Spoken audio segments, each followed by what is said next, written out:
シュリーレルアオガエルの鳴き声が聞こえます。ちょっと最初は聞こえてました。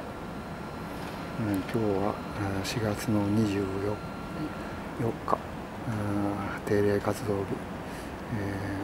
田んぼのレンゲを刈り取ります。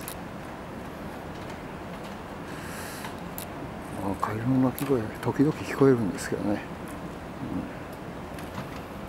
もう今年ちょっと早咲きだったレンゲ、だいたいこれで見納めできそうです。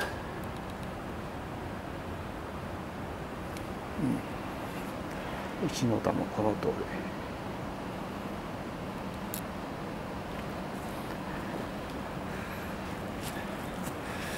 り、見納めもきれい咲いていました。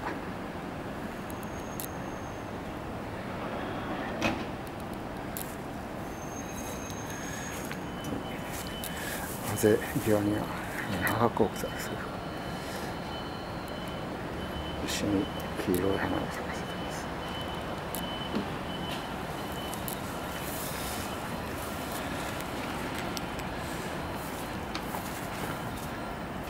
はい、下の池の岸辺、サギゴケ、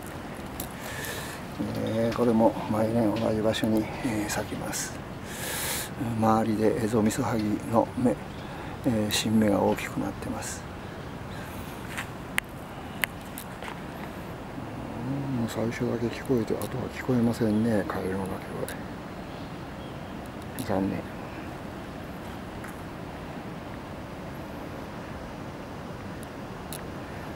もう今年のレンゲ、今日刈り取りで見納めです。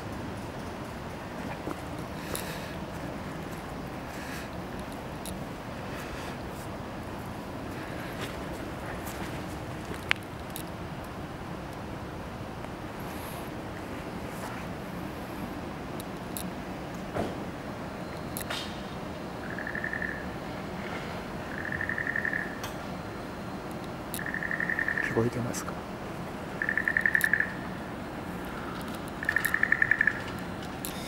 聞こえてますか？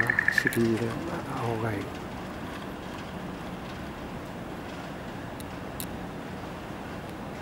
時々鳴きます。